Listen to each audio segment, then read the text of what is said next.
স্বাধীনতার ঘোষক, বীর মুক্তিযোদ্ধা, যিনি সশস্ত্র মুক্তিযুদ্ধ করে এদেশকে স্বাধীন করেছিলেন, শহীদ প্রেসিডেন্ট জিয়া রহমানকে স্মরণ করছি।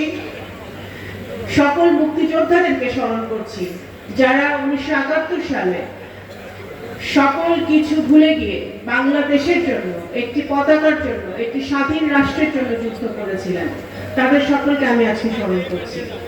আমি আরো স্মরণ করছি আমার মরহুম পিতা, মুক্তিযুদ্ধের অন্যতম সংগঠক কে এম ওবায়দুর রহমানকে, যিনি সারা জীবন জনগণের জন্য কাজ করেছেন, জনগণের জন্য নিজের জীবনকে উৎসর্গ করেছিলেন। আমি বাংলাদেশ জাতীয়তাবাদী দলের অন্যতম ভাইস চেয়ারম্যান, ফরিদপুরের অন্যতম নেতা কামাল উদ্দিন ইউসুফকে স্মরণ করছি, যিনি ওনার জীবদ্দশায় ফরিদপুরের মানুষের সেবা করেছেন, ফরিদপুরের উন্নয়নের কাজ করে গেছেন। আমি আরো স্মরণ করছি আমাদের জুলাইয়ে গণ অভ্যুত্থানে, আজকে যে এখানে ব্যানারে লেখা আছে বিজয়, এটা কিসের বিজয়?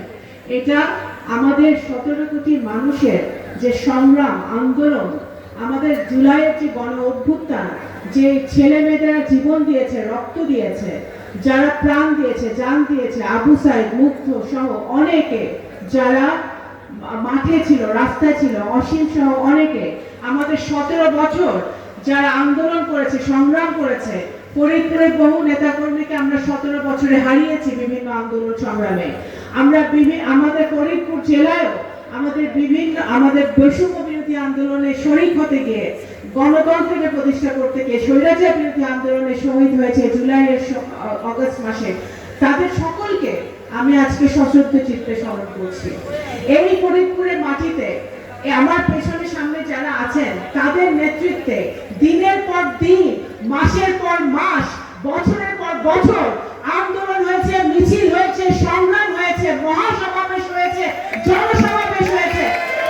এই সকল আন্দোলনের সব ফসল হচ্ছে যে আজকে আমরা একটি স্বাধীন বাংলাদেশে, স্বৈরাচার মুক্ত বাংলাদেশে, গণতন্ত্র প্রতিষ্ঠিত হয়েছে এমন বাংলাদেশে আমরা দল, মত, ধর্ম, বর্ণ নির্বিশেষে সকলে এক মঞ্চে বসে বক্তৃতা দিতে পারছি।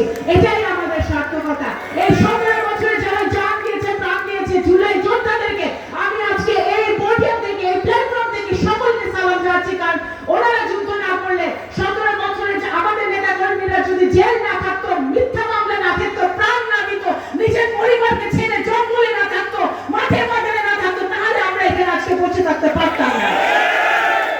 সুতরাং প্রত্যেকটা নেতা কর্মীকে আমি আজকে স্মরণ করি। আমি সংসদেও বলেছি জুলাই যোদ্ধাদের জন্য আমাদের যে বাজেট পাস হয়েছে, সেই বাজেটে জুলাই যোদ্ধাদের জন্য অনুদান রাখা হয়েছে। আরো বেশি করে অনুদান রাখা উচিত, তাদের পরিবারদের জন্য রাখা উচিত। এবং সেই সাথে 17 বছর ধরে আমাদের যে নেতা কর্মী গুম হয়েছে, খুন হয়েছে, যারা তৃণমূলের, যারা না খেয়ে না দিয়ে সংগ্রাম করেছে, তা যারা কোর্টের বারান্দায় দিনের পর দিন, বছরের পর বছর হেঁটেছে, যারা জেল হাজত খেটেছে, তাদের জন্য বাজেটে বরাদ্দ রাখতে হবে। আমি এই কথা দাবি করেছি।